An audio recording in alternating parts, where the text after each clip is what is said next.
Nos acompaña aquí en el estudio Juan Francisco Gali, ex subsecretario del Interior. Muchísimas gracias por estar con nosotros. Gracias a ti, Ramón, por la invitación. Bueno, partamos citando al general director de Carabineros, precisamente en estos días, Ricardo Yáñez. Tras conocerse el asesinato del carabinero, dijo: exijo a los demás actores que hagan su trabajo, lo dijo con fuerza. A su juicio, ¿quiénes son los que tienen que hacer su trabajo? ¿A qué se está refiriendo el general director?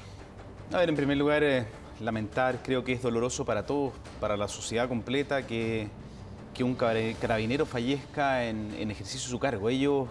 La función de carabineros, a mí me tocó estar muy cerca de la institución y por eso yo sé que es muy doloroso para la institución estos hechos y por eso mismo veo la frustración muchas veces en el general director.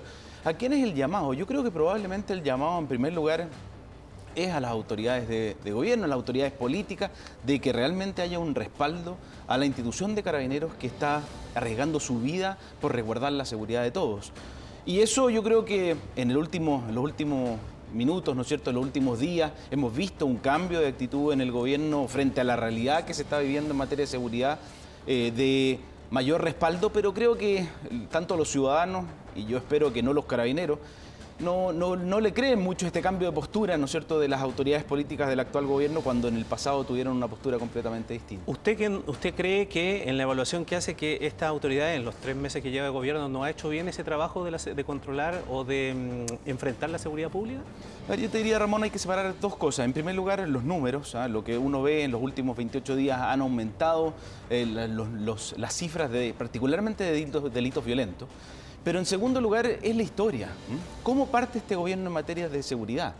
Bueno, parte con urgencia la ley de indulto que declaraba impune justamente a quienes habían atacado a Carabineros. En segundo lugar, retirando las querellas por ley de seguridad interior del Estado. En tercer lugar, llamando presos políticos a aquellas personas que estaban privados de libertad.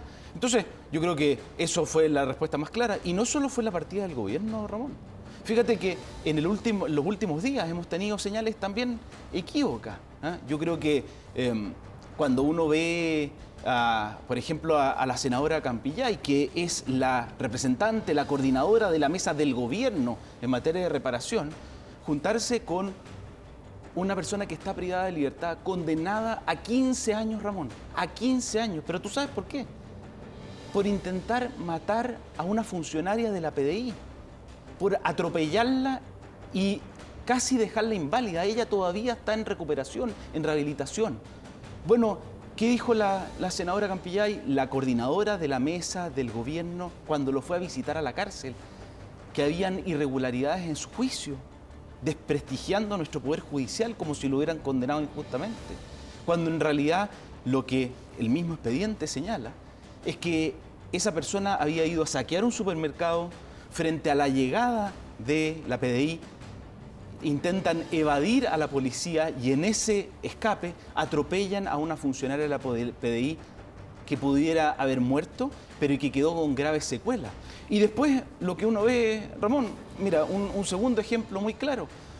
En la franja del apruebo que dirigía el actual director de la SECOM, se vanagloriaban del perro mata pacos. Mata pacos, Ramón. Entonces yo creo que esa retórica que hoy día quieren dejar atrás, hoy día le está pasando la cuenta. Porque si es que vanagloriaban, pusieron en la franja al perro mata pacos, ¿cuál es la señal que le estaban dando? Cuando exaltaban a las tesis porque decían fuego a la yuta, ¿qué mensaje le estaban dando a los carabineros y qué mensaje le estaban dando a la ciudadanía? A propósito de eso mismo, el presidente Sebastián Piñera, veámoslo aquí en nuestra pantalla gigante, hoy día escribió un tuit a propósito de todo esto lo que está sucediendo y quería conversarlo con usted. Dice: Carabineros y PDI necesitan un estatuto de protección porque lo merecen y porque un policía mejor protegido protege mejor nuestras vidas. Nuestro gobierno envió al Congreso un estatuto de protección de policías que lleva años en el Senado. Protejamos mejor a quienes protegen nuestras vidas. Se ha armado aquí una discusión, un debate respecto de eso precisamente, del estatuto de protección. ¿Qué pasó con esa iniciativa del gobierno y ustedes qué responsabilidad le otorgan a las actuales autoridades respecto de eso que no ha salido, según ustedes? Mire, yo te diría, ese proyecto de ley es de diciembre del año 2019, es decir, ya vamos a cumplir 2 años y medio de tramitación en el Congreso. Creo que ahí hay una responsabilidad. En su momento a mí me tocó discutirlo, presentarlo en el Congreso. Creo que era muy necesario avanzar en esto. Hacía 3 cosas esencialmente. Uno, regular en un solo cuerpo legal la protección que le dábamos a nuestras policías, a Carabineros, a la PDI y a Gendarmería. Pero en segundo lugar, Iván, aumentaba los tipos penales, de tal manera que aquel que, por ejemplo, se resistiera de manera violenta a la actuación de las policías tuviera una pena y no tuviéramos que llegar a un homicidio de un carabinero para que estableciera una condena. El subsecretario mismo en la nota veíamos que decía que en cuanto al aumento de penas, para que no quedara la sensación de que esto estaba en el descampado y desprotegido, se sanciona hoy día, tiene la más alta penalidad, que puede ir desde los 15 años hasta el homicidio calificado, el presidio perpetuo calificado. El homicidio, Ramón, si ese es el problema, el homicidio. Sí, ojalá nunca llegáramos a tener un caso más de homicidio de carabineros. Pero ¿qué hay que hacer para eso? Para cumplir con ese afán preventivo o disuasorio de los que nos hablaba el subsecretario Monsalve. Bueno, hay que sancionar las conductas previas a que lleguemos al homicidio. Por ejemplo, aquel que se resiste violentamente a la actuación de la policía. Eso es lo que hacía el proyecto de ley. Y lo segundo, que es también importante, Ramón, el proyecto de ley regulaba muy bien las exenciones de responsabilidad penal para cuando el policía actúa dentro de su función. Ya le voy a preguntar de eso, me voy a quedar con el primer punto respecto de aquello y a las críticas entonces que están en el mismo sentido que hacía el expresidente Sebastián Piñera. Escuchemos a la vocera de gobierno y sigamos conversando. Camila Vallejo, respecto de lo que hoy día se está discutiendo y de lo que dijo el expresidente. Muy bien sabe el expresidente de la República que no basta con anuncios, frases grandilocuentes o publicitarias. Todos queremos que a los delincuentes se le acabe la fiesta, pero no basta con señalarlo. Y queremos como gobierno evitar obviamente todo tipo de aprovechamiento político sobre el dolor de las personas, porque nuestra agenda es sumamente clara en cuanto a la seguridad ciudadana. Ya, derechamente, hay un aprovechamiento político aquí que se está haciendo de esta situación a partir de que en el tema de la delincuencia su gobierno nos sacó buena nota. A ver, yo creo que, Iván, Ramón, perdón, una cosa previa es una evaluación que nosotros podamos hacer de los gobiernos anteriores. Ahora lo que la ciudadanía le está pidiendo al actual gobierno y a las autoridades, ojo, no solo al gobierno, al Congreso, al Poder Judicial, a los fiscales, es tener resultados. Ahí uno ve, la verdad es que yo creo que la reacción del subsecretario Monsalve, la reacción del fiscal Barros es la adecuada, reaccionar rápidamente y con fuerza. Si el problema está en la credibilidad. Cuando yo veo a la actual vocera de gobierno, cuando hace un par de años atrás ella misma votaba en contra de los proyectos que permitían fortalecer la seguridad, cuando los ciudadanos ven un cambio de discurso tan radical, Ramón, tan radical, que pasamos de condenar la actuación policial cuando enfrentaban a la seguridad pública, a ahora apoyarlo a rajatabla, dicen en algún momento, ¿no es cierto? El ciudadano dice, en algún momento me estaban engañando. Antes, cuando atacaban a la policía, cuando apoyaban al perro matapacos, cuando pedían el fuego a la yuta, o ahora cuando dicen que va a haber un apoyo irrestricto del actual gobierno, porque son las mismas personas. Ramón, es la misma persona, la misma ministra, entonces diputada Vallejo, el mismo ministro, entonces diputado Jackson, y el mismo presidente de la República, entonces diputado Boric, que votaban en contra de aquellas medidas que hoy día consideran razonables. Usted señalaba algo respecto de cómo responde entonces la policía a propósito del estatuto, ¿no?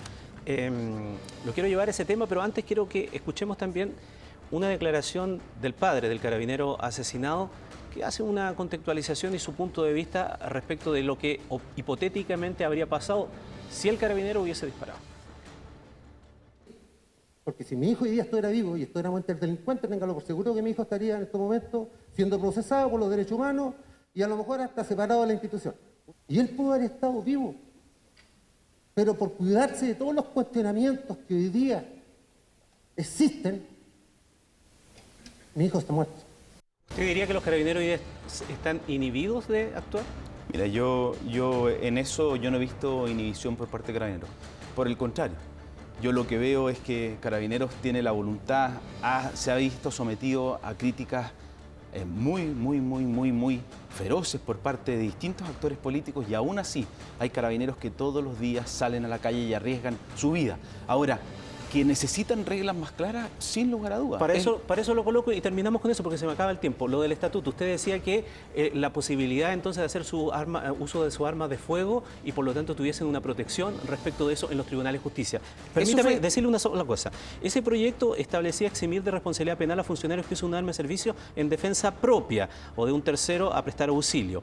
Pero incluso quienes lo criticaban, algunos, como por ejemplo Eduardo Vergara, hoy subsecretario de Prevención del Delito, decía que ese considerando hacía que podía permitir eximir de responsabilidad e incentivar que se termine la proporcionalidad del uso de la fuerza. Ahí no hay consenso respecto de eso. A ver, Ramón, si yo creo que en esto seamos claros, debatámoslo.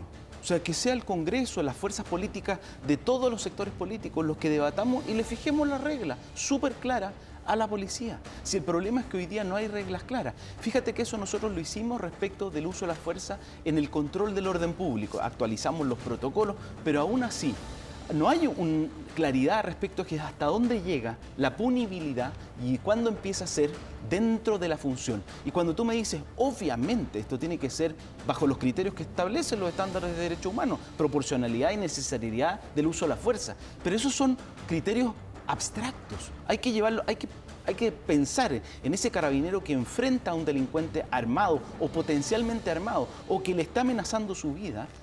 ¿Cuáles son las reglas claras que le decimos a ese carabinero?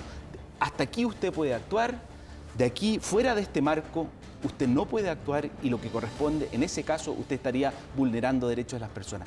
Ese marco no está claro y el problema cuando no hay claridad en las normas, Ramón, es que obviamente los carabineros tienen que hacer su trabajo, lo hacen con reglas poco claras y después enfrentan a la justicia, incluso siendo perseguidos en casos que no era justificado. Tenemos ya dos casos, como el caso Panguipulli, por ejemplo, donde se le acusó aquí de asesinato a un carabinero, cuando finalmente se aplicó la legítima defensa y ese carabinero fue sobreseído.